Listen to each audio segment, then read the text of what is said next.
It's Sports King's Best, and we're back with another video since the cover of NBA 2K just got announced, which is Jason Tatum, and on the Legend cover, it's Vince Carter. I'm going to be doing an NBA evolution video on Vince Carter. One of the fun facts about Vince Carter is I actually grew up where he went to high school at, so that's just a little fun fact about me. But this is the NBA evolution of Vince Carter. He was an 8-time NBA All-Star, a 2-time All-NBA team, and Rookie of the Year, and a Slam Dunk champion. Vince Carter started out his basketball career for the University of North Carolina from 1995 to 1998. He averaged 12.3 points per game, 2 assists per game, 4.5 rebounds per game, 55% from the field, and 37% from three.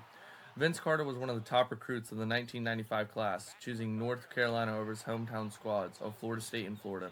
Carter was an amazing recruit with a mix of size and unreal athleticism. Many believed that he could be a major star at the next level, but that didn't transpire in his first year in Chapel Hill.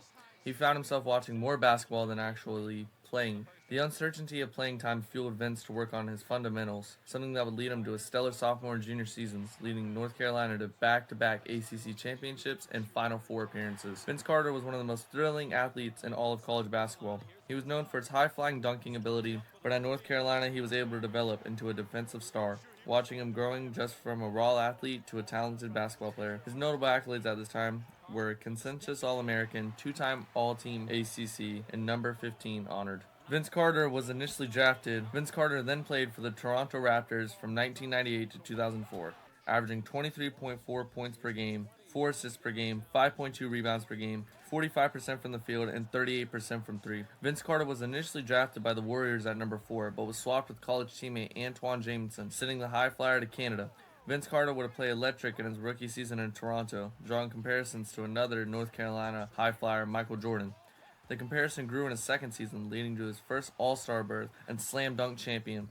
In 2001, the legend of Air Canada was created, leading the Raptors to the Eastern Conference Finals and having a memorable head-to-head matchup against Allen Iverson and the 76ers, losing a highly contested Game 7 series. Carter would receive a massive contract but never reach these highs again in Toronto, battling knee injuries in 2002 and missing the playoffs the next 3 seasons, ending the era of insanity in the North. He was a 5-time NBA All-Star around this time, 2-time All-NBA team, and Rookie of the Year. Vince Carter then went to play for the New Jersey Nets from 2004 to 2009, averaging 23.6 points per game, 4.7 assists per game, 5.8 rebounds per game, 45% from the field, and 37% from three. As soon as Toronto started losing, things soared on both sides, with Carter being dealt mid-season in New Jersey. Toronto fans would never forgive Vince, booing him for the rest of his career. Vince Carter would return to his peak form in New Jersey, establishing a new all-star trio with Jason Kidd and Richard Jefferson, but the Nets failed to build a solid roster around their stars and would be plagued by depth and health issues in a weak Eastern Conference. The Nets would see 3 consecutive playoff berths but would fail to capitalize massively, underachieving in the playoffs. Vince Carter would play some of his best basketball in his career, growing into a leader on the court, but would fail to reach past the conference semifinals. Around this time, he was a 3-time NBA All-Star.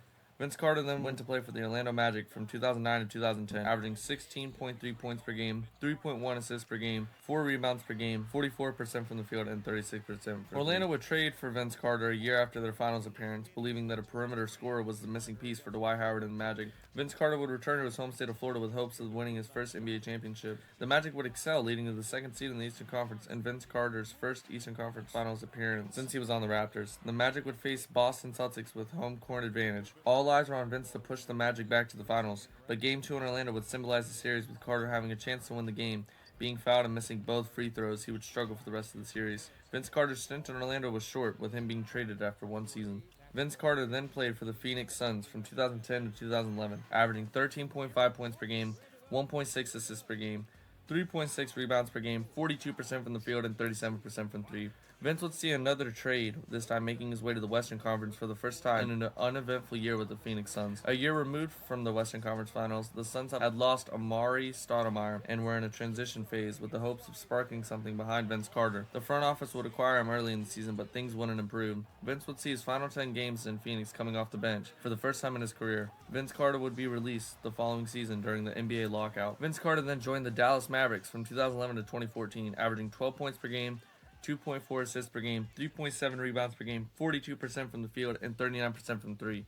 Following a championship season, the Mavericks sought out the all-star veteran.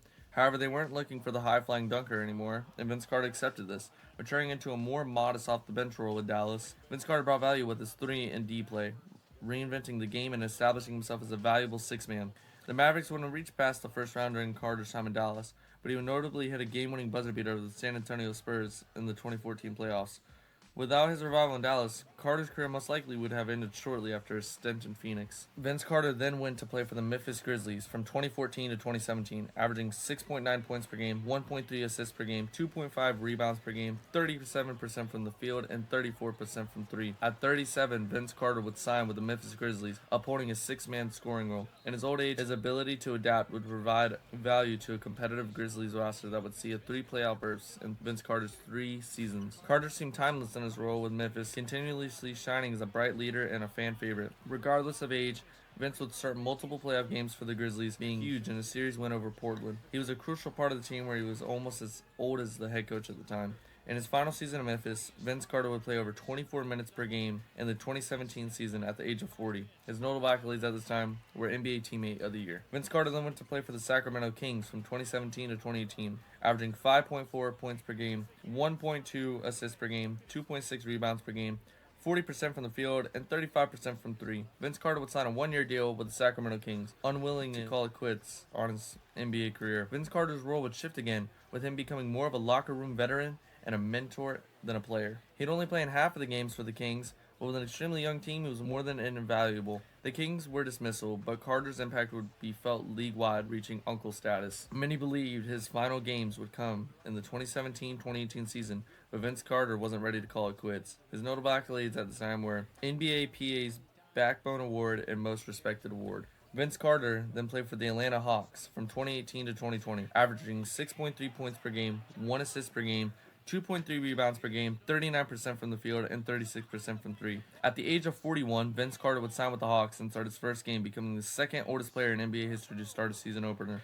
Vince would still find ways to contribute, but at this point in his career, he was more of a side attraction and mentor on an uncompetitive Hawks roster. He would become the first player in NBA history to play a game in 4 different decades, re-signing with the Hawks for the 2019-2020 season, which would be his last season. And thanks to a global pandemic, his farewell tour was cut short. It took a global pandemic to get Vince Carter to finally call it quits. He would announce his retirement that summer, and in 2024, he would be elected to the Hall of Fame. His notable accolades at this time were NBA Sportsmanship Award. So that is the NBA journey of Vince Carter. Drop a like, comment, subscribe, turn the notification bell on. Comment what you guys want next, and I'll see you guys next week.